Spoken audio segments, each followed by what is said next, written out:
Welcome to another Founder Wisdom Pod. We have Andy Revkin with us today. Andy, yeah, what a career he had so far. He's an American science and environmental journalist. He's a webcaster. He's an author. He's an educator. Yeah, he's been writing about a whole bunch of topics, including the destruction of the Amazon forest, 2004 Asian tsunami. So today we're going to talk about sustainable development, climate change, and the North Pole, and a whole other array of topics. And yeah, I have the best guy to talk about all of these things today. So Andy, welcome to the pod. Tell us a bit more about yourself and what you're up to nowadays. Yeah, it's fun to connect with you, and I like what you're trying to do, going across a broad spectrum of issues, and with a focus on betterment. Making yourself or the world better. I Yes. started out. I grew up in New England, in Rhode Island. I now live in Maine, back in New England after spending most of my life in the New York area. And I didn't like grow up. I wasn't born to be a journalist. I was never on my school newspaper in high school or even in college. I was really interested in science, and there came a point in my education, getting out of Brown University many decades ago, when I thought about the idea of a PhD, and I felt I kind of too ADD to get a PhD. I mean, there's plenty of people who have attention deficit disorder who've gotten doctorates, but you have to focus on the same thing, some micro part of the world, one question. And my brain just seemed to be set up more to look at the big picture. And I stumbled into journalism. Luckily, I did it at a time in the early 80s when journalism was a booming enterprise. I worked in magazines, and I went to the journalism school at Columbia, 1 year immersion in how to tell a story. And, they still had typewriters. and, uh, and so I was on a trajectory that's really hard for people to even imagine now. Young people get into journalism or the other creative trades, filmmaking and the like, and the landscape, you don't have that sense of a trajectory. You don't start, as assistant copy editor like I did, and then move to being an assistant editor and then a senior writer, etc. So I had the good fortune of being in a field that was predictable. And, I wrote, for those who will see the video of this, I wrote for magazines. There's actually a physical thing. Here's my Oh first man. my first article Wow. on global warming. I was interested in science, so my first article on global warming was in 1988. And for those not seeing it, it's a piece of paper with the world is kind of a melting, sphere on a hot plate. Um, Wow. yeah, and you'd get a few letters to the editor, afterwards, that we might publish one or two in a subsequent month. And that was it. It was a one-way thing. I wrote stories. People either bought the magazine or didn't. But it was, even then, it was getting complicated, because the same magazine, again, for those who see it, has a cigarette ad on the back. So in 1988, we were selling environmental concern on the front, and we were selling Merit cigarettes on the back with a bizarre ad. What you see isn't what you get. Clean tar, blah, blah, blah, and Leads are. cleaner cigarettes. It's just, so it blows my mind. And in the newsroom, it wasn't like we were staging walkouts over that, right? Because that was our ad revenue. It was liquor, cars, cigarettes, and then I moved forward in my career. I've been writing about climate change ever since, and many other issues like it, disasters, but mostly risk, mostly how to prevent big bad things from happening. And Right. that's where it got complicated, because as we were communicating a little earlier on email, people pay attention to things that are immediate. Climate change is one of the most incremental realities. It happens on long time scales, kind of like losing biodiversity, losing species. You don't just wake up one morning and the Hudson River doesn't have sturgeon anymore, these great fish. It's a period of decades, and people lose awareness. Each generation has a different sense of the Hudson River or the Amazon rainforest or the quality of the atmosphere. And so we're all like, we have what's called shifting baselines of what we think is normal and okay. And scientists who study the brain, get really uh, have some really sobering statistics on that. It's hard for us to sort of keep track of these big issues. And Right. there's more to say, but that's the beginning story. Yeah, it's a good one. And yeah, this weekend I was studying corruption, for example, here in Mexico, and it's the same, right? Like, why have it gone so bad nowadays? It's multiple generations of not doing anything and becoming dulled and accustomed to this corruption thing. And it's like becoming cynical also, ultimately, right? It's like, yeah, that we cannot change anything and it's learned helplessness. What do you think about that? Oh, well, that's the other right. When issues are when the scale of the challenge, whether it's corruption in your case, or in our case right now, political dysfunction, or race, the grand challenges we face have a scale that makes it paralytic, right? And it's systemic, it's multidimensional. That's a big part of the climate problem too. It's not like you just, with certain other kinds of pollution, you stick a filter on your smokestack, as happened in the 1960s and 70s, and that stuff goes away. But carbon dioxide, the main thing that is emitted when you burn a cigarette or burn a fossil fuel or burn anything, lingers in the atmosphere. So and we need energy, right? And energy, the main sources of energy from Mexico to the United States to China to everywhere still are fossil fuels. And so a lot of people can kind of look at that landscape and go, oh, oh shit, we're just stuck. And that's what led me away from trying to just tell stories like this one, the climate, cover story in a magazine, toward a blogging approach to my journalism. After I got to the New York Times in the 90s, I was still kind of in that old mode of writing a story about crime. And, there are other reporters who wrote about corruption in Mexico City or, in Chicago. But I kept seeing these many dimensions of these problems, making them a bad fit for just telling telling a story with a beginning, a middle, and an end. And Right. and so what do you do then as a communicator or as a business owner or whatever? You have to take something into its pieces. You have to say, well, corruption exists because of A, B, C, D, or climate is changing because we need energy. The main sources are fossil fuels. Some companies are corrupt, others are not. And politicians are reluctant to tell people they have to use less of something, and people don't like regulation. It's this, what I call the scale monster. I started using a hashtag scale monster for these kinds of issues. And what I do now in my communication, which started at the New York Times in 2006, 7, when I created a blog, was to be multidimensional, to write about the behavioral reality, to write about the political questions, to write about the basic science, and to have a conversation with my audience more than just blather at them. And that was really valuable. It means a smaller audience than having a front page article in the New York Times, but I feel like having that conversation is critical, and that applies at all different levels and in all different parts of society. Conversation, listening are really important attitudes, whether you're a CEO or a blogger. Yeah, very important. And yeah, conversations change the world. Do you feel that building, I don't know, a clean tech company also could be super impactful, or investing in one? Do you think these two measures can be even more impactful than talking about it?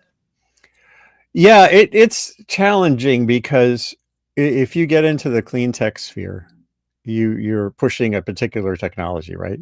You're either creating a solar panel or a new battery or some potential technology for getting carbon out of the air, which is the heat trapping gas, carbon dioxide, Or so you're so busy trying to sell that component of the climate challenge that it's hard to avoid overstatement and hard to avoid oversimplifying the nature of the problem. As journalists, we run into this all the time because every week my email historically has been filled with pitches from the latest clean tech solution. The word solution is even really not applicable to the climate problem because of its dimensions. So it's kind of a challenge to be a successful climate clean tech entrepreneur and to be fully honest that technology probably only plays a small role in the big picture that's hard. But I think to a certain extent it's necessary. Otherwise, there's the whole, Silicon Valley end of this, the investment banker end of this is so quick to glom onto what looked like the shiny object and then to sell the shiny object that can be I think that can be counterproductive in the long run.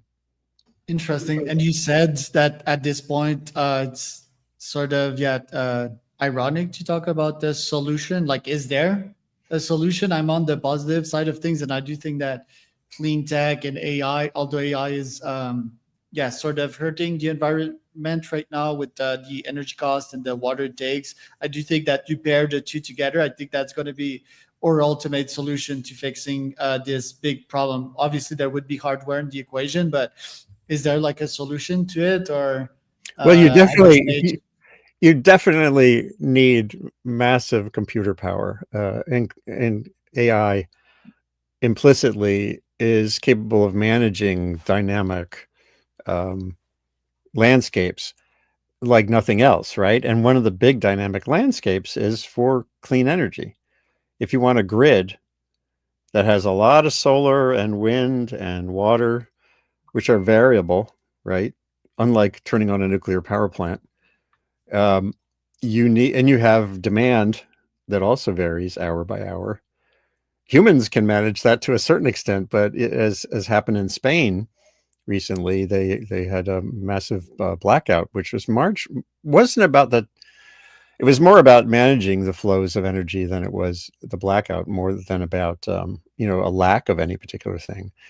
So to have a dynamic energy landscape, which is what you need if you want to have mostly renewable power, you're going to have AI, and getting the energy demand out of AI or finding a way to satisfy the energy needs is a really important issue. I've done webcasts with some key people who've looked into that, and to some extent, let's put it this way: there are big unknowns about what the total power needs will be for AI in the context of energy and climate, and that means making sure. I guess again, as a journalist, I've been in many situations where the initial warnings about something like AI is going to eat up so much energy, it's going to overheat the planet. The needs of AI are horrific. And then it turns out that someone comes up with a way to use it more efficiently. And you end up with less of a kind of glowing warning aspect to it. So I think one of the great opportunities in the commercial sector is finding ways to do the computation with less energy impact, or to make sure you're using clean sources for the computation that's going to be needed. It's an area that's a big opportunity area. Right. And on a personal level, how do you offset yourself? Like, full disclosure, I bought one of my favorite toys not so long ago, an S1000RR BMW, which has high fuel consumption, right? But I do offset it by donating to some cause. And also, arguably, this bike consumes less gas than a normal car, although that is an excuse for sure. And I do think that I'm an environmentalist. As an ultra runner, I spend tons of times in nature. That has always mattered to me. But how does a common mortal offset themselves and actually contribute to the cause? These are really important questions. We moved to a much smaller home that we used to have, but we live in a state that's really cold in winter where you need a lot of energy to heat your place. We moved into a 1970s vintage log home, and it's pretty well insulated. We put in heat pumps, which are extremely efficient and work here even in our super cold temperatures. There are days when the heat pumps have troubles, but everything has troubles. And the reality is, though, we have a generator for when we have blackouts. There's a lot of trees in Maine, and when they fall on the wires, and that's run by propane. That's LPG, propane. So fossil fuel still has a role in our lives. We have a pickup truck. It's a that we had to buy because we live on a road that's very rugged, and we have a hybrid car. We only use the truck when we need to use the truck, and I used to fly a lot more as a journalist than I do now.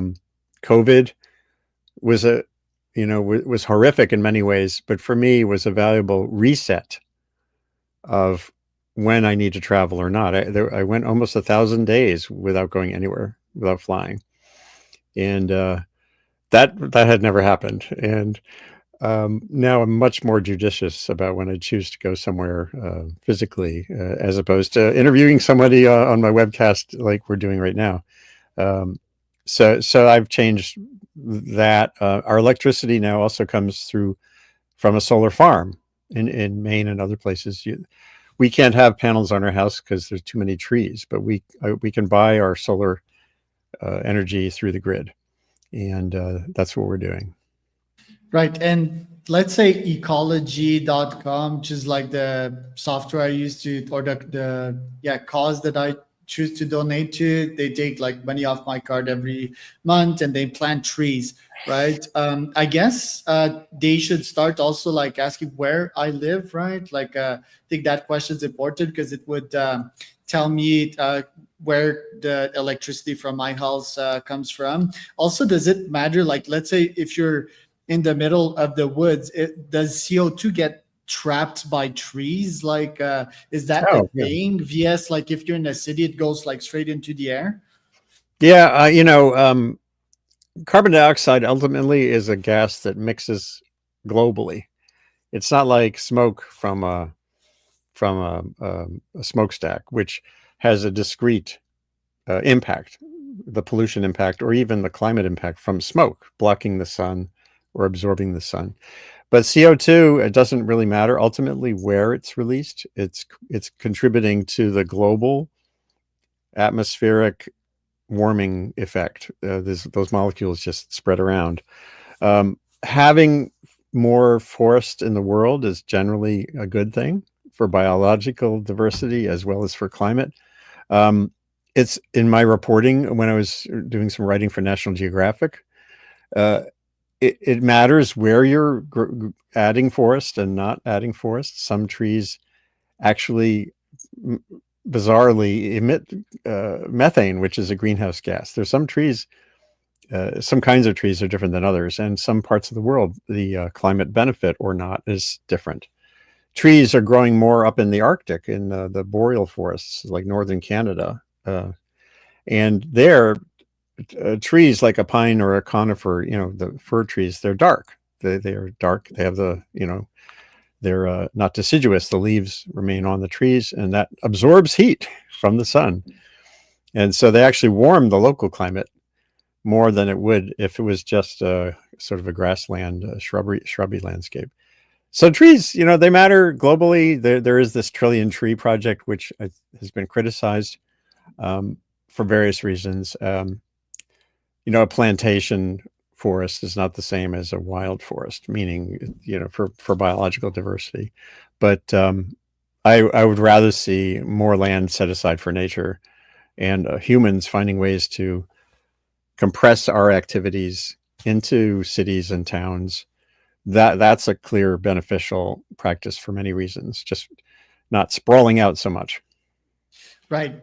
And let's check my ecology thing here real quick. So I bought like for four adults. We're two, we have five pets, and that's 20 tons of CO2 per year. Mhm. And is it a good thing for me to ask ChatGPT like how much I actually consume? Like what's the calculus of that? And then once I have a score, is it just about offsetting it? Is this score accurate? Like, how accurate can it get?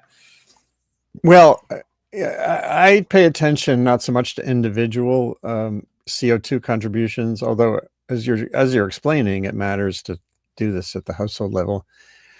To me, as a journalist, I'm focused on, country by country. Okay. How are we doing?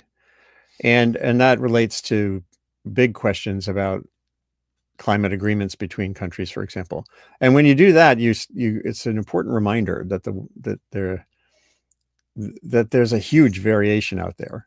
If you're a poor person in India, for example, even though India has modern cities with, millions and millions of people who are rich, it has hundreds of millions of people who are deeply poor and hardly contribute anything to the greenhouse problem.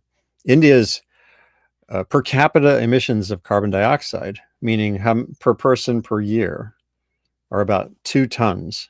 In the United States is down to, I think, around 14 tons per person per year. It was 21 tons per person per year average in the United States just 7 or 8, maybe 10 years ago.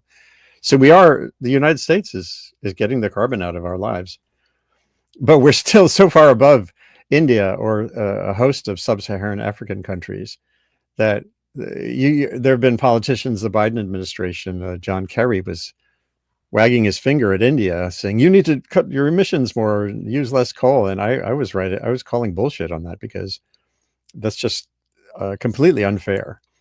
So at that scale, at the country scale, recognizing the difference between energy use and emissions is really important. And it creates a different landscape of who should do what. Not everybody in Mexico, for sure, is in a position to cut their energy or emissions use, and nor should they be in a position where they have to. There's this whole arena called climate justice. It's kind of become a phrase out there. We need to act against fossil fuel companies because it's unjust. But there's also energy justice, and there are deeply poor people in America, in rural and in urban areas, who need more energy. They can't afford it. And if we do policies that make energy more expensive, then that's actually really dramatically harming the lives and welfare of the poorest among us. Though that's one of the issues that really drives me these days. Is China doing good right now? And could the tariffs be holding us back on the global warming scene in the US? Well, it's an interesting moment. The tariffs are pushed by the administration with the fantastical idea that all these industries are just going to magically move to the United States. And yes, rare earths and the scarce metals need to be a big part of the clean energy transformation of our grid and our transportation grid, for sure.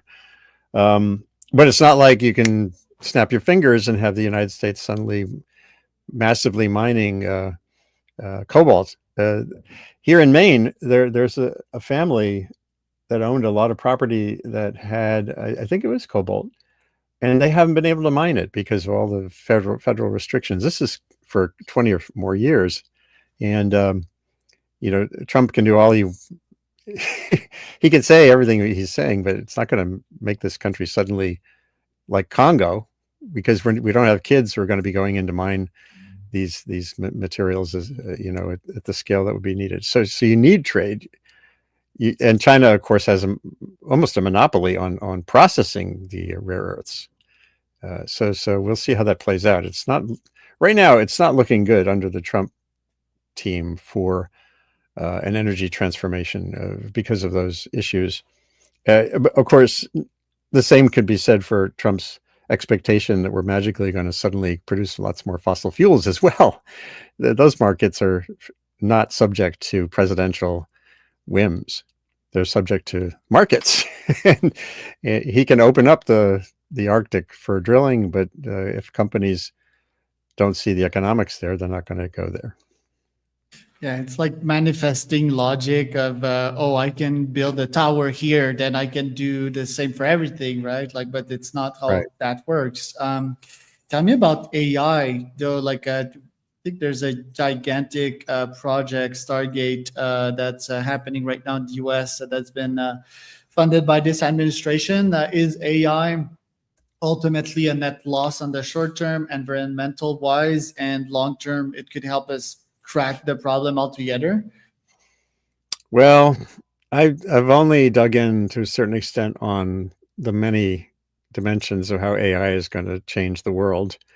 I think having that level of computation power and super intelligent capacity and rapid deployment of it will have some pretty profound benefits in terms of drug discovery and innovation generally. But it's a technology that can be abused and misused, and like all the other technologies before it, even the internet itself. I came of age as a blogger in 2007 through 2010, 12. When it was like this a fantastic moment. We were all interconnected. There was a great conversation in the blogosphere around issues like climate change, and then pretty much from 2012 onward, it began to just degrade and silo, and now when you add in AI generated fakery, if we can't have cogent conversations about these issues, I'm pretty sure you're a real person still, but Maybe. you could be an AI pretty soon, and if we can't have cogent, confident conversations where we have some basis of a foundational sense of reality, all the expectations about AI solving problems will feel pretty constrained by the inability to actually utilize it and have it become a productive tool. I tend to be a technological optimist. The world is implicitly better than it was a few decades ago, and certainly a century ago, profoundly. And the fundamentals of having lots of energy and lots of interconnectivity and lots of thinking power have been extraordinary. But I've been at meetings where I hear things that really do remind us that without the ethical frames, and this gets back to leadership and what CEOs think about or what presidents should think about, without an ethical frame, you end up really in troubling waters. I was at the Vatican 11 years ago for a week-long meeting on what they called sustainable humanity, sustainable nature, our responsibility. That was kind of the framing of the meeting, that those words. And it was mostly about perils facing us, everything from climate change to pandemics to societal division, and but it was also about the possibility of getting the world back on track toward progress. But the guy who opened the meeting was this cardinal from, I think, El Salvador, Maradiaga, and he said, nowadays humanity is a technical giant and an ethical child. And you think about everything we've just been describing, our tools and our capacities are way out in front of our ability to think about them with a frame of both risk and values. And even to think about how to manage that, it's so fast forward that, and of course, even in AI, right? This is the whole issue of bounding AI around human needs.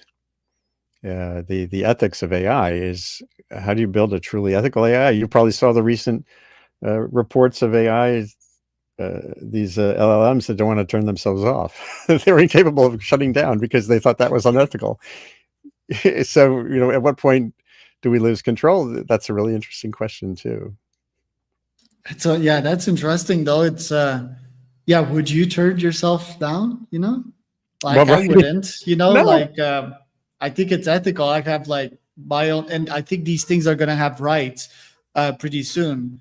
I Yeah. think they add value to society. I just think it's fair that they are giving the same freedoms. I don't think they should overrun us. And if anything, it's gonna be because of our human nature, because they're sort of an extension of us. I do think that current AIs are pretty advanced ethical wise, but they're not used as such. For example, I use ChatGPT a lot to find out my own ethics, right? I have an ethical score that I give myself. I'm just like fully transparent, or at least to my the best extent that I can. And I ask ChatGPT, am I an ethical person? And then it returns me some kind of score. I just think that it's not sexy, right? It's not monetizable to do ethics well, but it is a yeah, it's a life and death matter for humanity. Yeah, it is. And we are, well, I hate using the word we. We all use the word we a lot, but one thing when I give talks and stuff, I always say there is no we when it comes down to these issues. There's still hundreds of millions of people around the world who aren't even on the grid, let alone aren't even on the information grid, let alone thinking about AI. But I think humanity, yes, is poised for some enormous challenges. I've written about existential risk, uh, like asteroid collisions, and there is a pretty decent question around the Fermi paradox and why the Great Filter, and um, a lot of this is unknowable, but it's certainly hard to exclude the possibility that we're going to wipe ourselves out pretty rapidly with the wrong decisions, the lack of our own internal capacities to get ahead of ourselves, and it troubles me. I don't wake up going, "Oh my God!" There is this. What did they call themselves? There's a movement, a tiny movement that humans we should not reproduce, and we should let ourselves go extinct. That is Yeah, a fundamentally bad idea. Um, but I do think we just have to do our best, and conversations, making sure we're talking and thinking at these levels at least once in a while is vital. right. And populations are declining, right? I think that's Elon that talks a lot about Yeah. that. And arguably, we're getting richer. So if we get richer, that does increase the carbon footprint, but we're also getting more intelligent and more conscious about the environment. So, isn't the fact that we're becoming less and less as a population, but also smarter about things, should naturally reduce the carbon footprint overall? Um, what you see around the world is environmental impacts of humanity as countries advance tend to reduce. Um, Climate is a very particular thing because of the energy issue, but for almost everything else, the United States industry, uses water much more efficiently than it did 50 years ago. The air and water in most of our rivers and streams are here and in many other countries. As countries develop, they develop the capacity to care about the future. If I've interviewed people in desperate poverty in the outskirts of Nairobi or in rural areas, and it's really hard to think beyond tomorrow when you have no money and you're vulnerable. So as we reduce our vulnerabilities through wealth and the tools that wealth provides, or through governance, good governance, then we have the capacity to think a year or two, or a generation or two, or a century or two ahead. It's an indulgence, and for the most part, again, you look around the world, uh, richer is cleaner. Richer is countries care more about endangered species. They are able to create parks and regulate fisheries and the like. So it's not a wealth thing, and it's not really a population thing in the end. You can have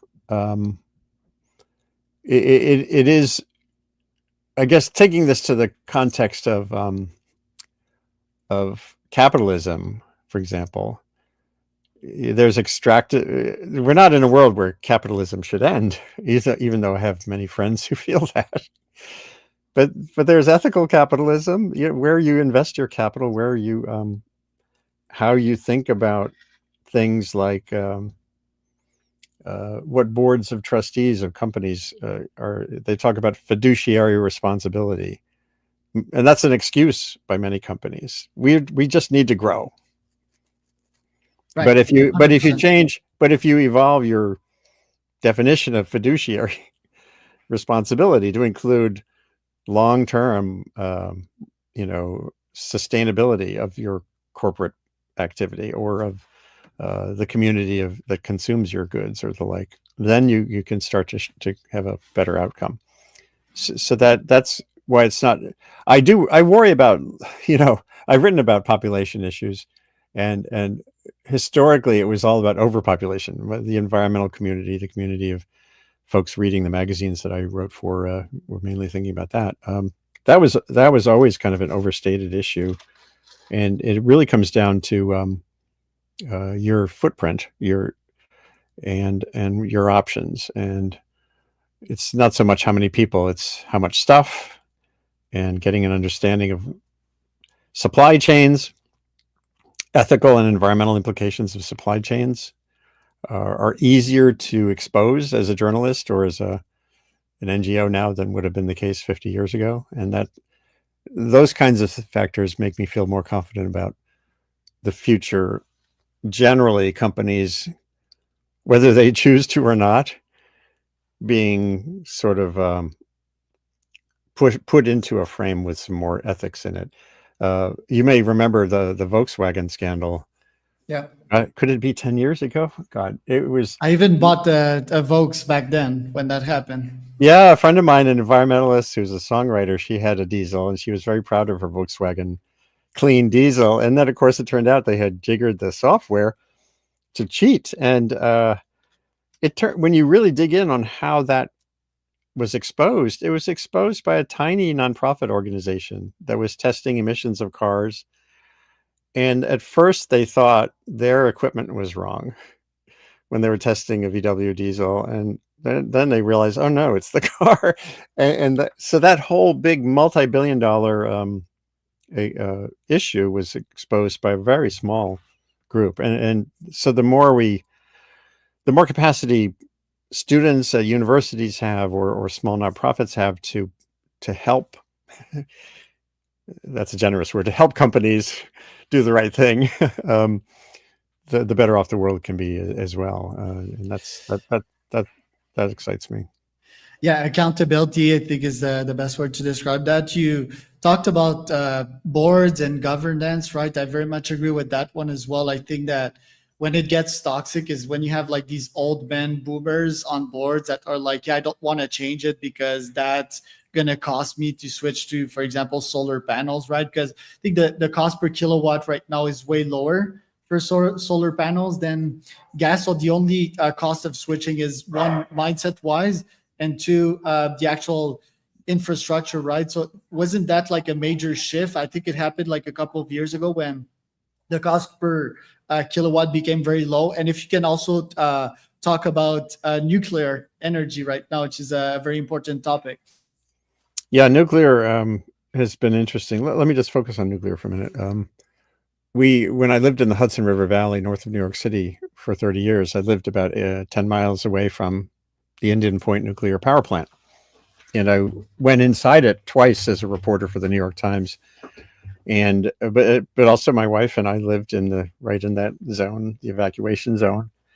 And you could make legitimate arguments on both sides of the shutdown question, because it was a very densely populated area, and densely populated with a lot of progressives, not all, but, and that's why then Governor Cuomo made the case for shutting it down, and I was against that. I was an opinion journalist by then at the Times, and my general view of nuclear energy is what I call a some nukes policy, meaning we're in a world where people shout no nukes or yes nukes. And to me, the first step always is to say, well, let's break that issue into pieces. Okay. We have in the United States, well, now it's down to about 90 nuclear power plants that are running, that were built decades ago. So let's talk about them. Should they keep running? into the future for more decades. And then there's the next generation of nuclear power. Let's talk about that. But anyone who yammers no nukes or yes nukes is missing at least that fundamental question. And then you could talk about small modular versus bigger models going forward and all kinds of questions. And so my approach to these issues is to break them into pieces. My wife, who's an environmental educator, she wanted Indian Point to shut down right away, and I don't. And we love each other. We still talk to each other. And Cuomo did make that decision, although he did leave New York State's other nuclear power plants operating because they have a different political landscape around them. And I think the key to these questions is to get out of this sort of yes/no binary debates, because those go. Yeah, and same thing with GMOs. CRISPR, the new generation of genetically designed foods. It used to be, taking a gene from one animal and putting it in another. Now you're basically writing the script. You can put in a broccoli gene into a cucumber or the like, and I've seen the GMO debate kind of fade away. It used to be fear-based and not based on actually what do we know about the health impacts of a particular food. And so finding ways to get through those landscapes with less of this sort of polarized yes/no discourse is key. And that's what leads me back to conversation and blogging. My existing blog is called Sustain What? It's interrogatory. The name is a question, not sustainability. Sustainability is a meaningless word until you break it into pieces. And so don't talk to me about nuclear. Don't talk to me about food dangers without getting more specific. And your previous question about energy before, not just the Should nuclear. we just switch, like hard switch? I mean, not hard switch, right? Like soft transition, soft landing to nuclear and solar. Because nuclear, if contained, right, especially with softwares and extra security features, I think it's a no-brainer. Yeah. If we leave the trauma and the emotional out of it, I think it's also like the security feature, right? Like if hackers ever anytime like attack the grid in the US, I do think that they would get pretty deep. So what do you think about that? Well, yeah, in a perfect world, which is not what we live in, having that transition, it is kind of happening, right? The transition you just described, a soft path to renewables and maybe more nuclear. Nuclear has such a long timeline to it that we have to have a lot of revision to the Nuclear Regulatory Commission rules, et cetera, for it to really get into gear. And the cost is still high. But still, solar for sure, wind to a certain extent, although you're seeing the constraints there in terms of offshore wind, how much that could provide. It's sort of happening. Coal, Trump one of his big moves a month or so ago was to bring back beautiful coal, to mandate some changes that would increase its use, but that's marginal, and you're never going to see a big uptick in the use of coal in this country. And natural gas is a key fuel still, and even including how it helps to balance wind and solar, which are still variable. And solar, of course, is all a function of batteries too. It's not just, it has to be those two technologies. And getting batteries, again, at the scale that's needed requires a lot more material than is easily available, affordably available now. And then the AI, the management, making a modern grid that can handle these dynamics will implicitly have a big component of computation. And I have to say, one aspect that makes all of that either feasible or impossible is if we need to have an educated workforce and innovative country. And some of the policies we're seeing right now from Trump and his Republican apologists, I'm very opinionated on this, is killing the United States' historic leadership in these arenas. It's really problematic. So that's kind of the picture. I think we can sustain. One thing that makes me confident about the trajectories toward clean is you look at red states. Texas has installed more solar and wind than California in the last number of years.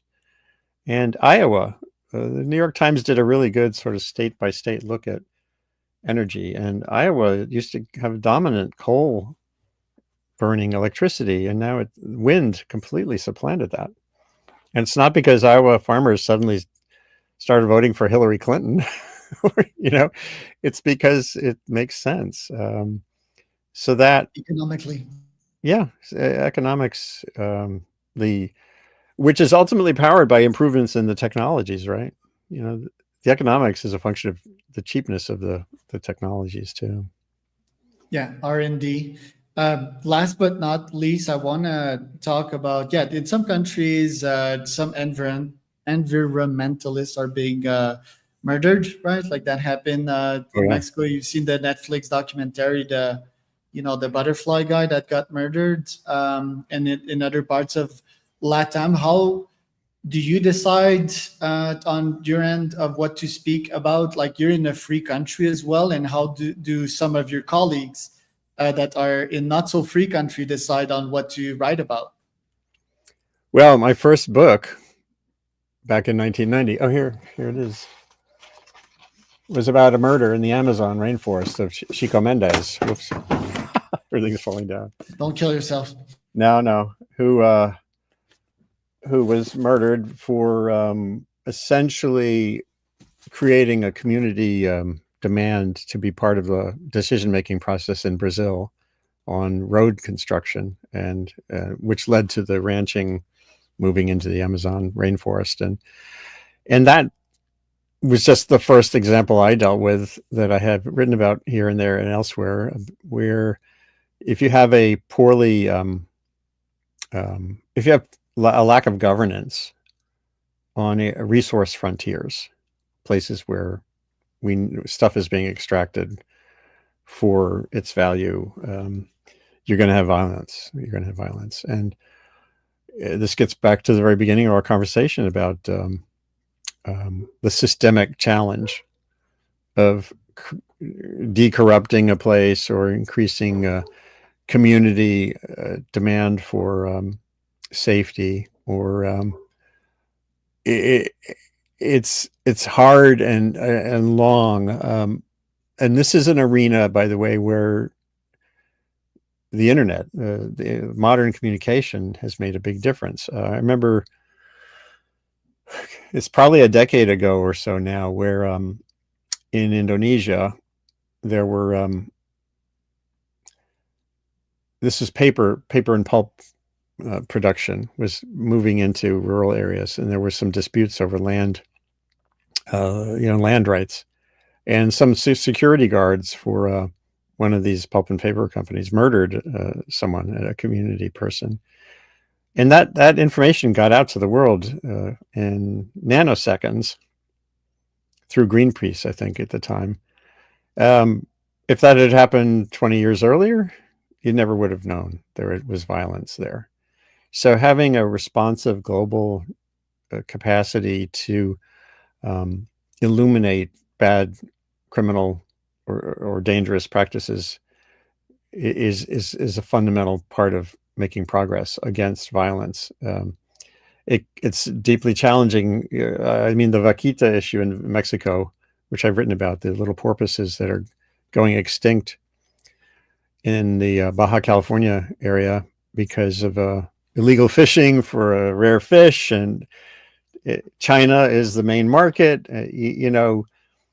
There's been violence around that for sure, but it's not just about police. It's about making sure China is regulating its demand for a part. It's this little part of a totoaba fish that keeps going to China, and as long as that's there, you're going to have demand that will put nets in places where dolphins will drown. So I'd like to think it's an easy story to. We just need, Clint Eastwood to write in and uh, and problem solved. It's not like that. I guess there's also like a nice way of doing it, right? Like when people go like all in Greta Thunberg style and start really going all into like making someone else lives impossible. Because like you said, it's economic first, right? It's human well-being in that part of Mexico that maybe a bunch of people depend on that, to make their livelihood. They're struggling, and that's why people, I think, resort to violence. They're like, yo, we're gonna get before the actual environment or needs met before we start talking about that. And I think that's when violence happen. I'm not saying that it's justified, right? Especially to murder someone, which is really extreme. But I think there's a way as a journalist to find a just middle, because I know a bunch of journalists that want to win 100% and leave the other part 0%. They sort of Yeah. hate these people, right? And that's not how you make progress happen. Yeah, and that goes for more than journalists, activists across the arena. I've written quite a bit about activism, even in the last couple of weeks, in terms of political activism. In the media environment we inhabit now, if you have even a few people doing sort of a violent approach to what may be a good cause, you can end up with backlash. You actually can make things worse. This came up in the context of climate in the United States, 2022, 23, when left-wing environmentalists were trying to get Joe Biden to declare a climate emergency. And some of them were sitting down in the highways around Washington, D.C., or throwing paint at the, works of art. And a lot of that kicked back. It created more backlash. There's a lot of behavioral scientists who study this, and there's many theories. We could go on for a whole nother show about the activism, flavors of activism that work. But it is clear that if you go too far, you can actually undercut your cause, and that's an uncomfortable reality. And one of the things I've learned in my journalism is I stumbled into this whole field of analysis around what's called response diversity. Yep. And if anyone Googles for my name, Revkin, and response diversity, you'll see stuff I've written about it, which is the implicit reality that humans don't all react to the information the same way. And it's not just, whether you're a right-wing Republican or a Democrat. We have different feelings when we see the same set of facts. And humans, you think back to our evolution, if we were back on the Serengeti, a million years ago, some people are exploratory and some people are cautious. And we need that. We need all of it. We need Bill Gates and we need Greta Thunberg. But if we were all one or the other, we'd be screwed. Right. And I think AI can have a huge impact in translating information between you and your brain and my brain. Let's say that you write something, AI would translate it to my brain so that it can hit the right receptors and have the information digest better. I think that's coming for sure. Andy, I know that you're busy. Where can people find out more about you? I basically just Google my name. There aren't a lot of Revkins. There's actually is another. There's a Charles Andrew Revkin out there. I'm Andrew Charles Revkin. But if you Google for Revkin and sustain what, those words, you'll find my Substack blog. You'll find my webcast on YouTube and Twitter and X or whatever and everywhere else. And I'm easy to reach too. Revkin@substack.com is a good email address. So that was Andy and Charles for another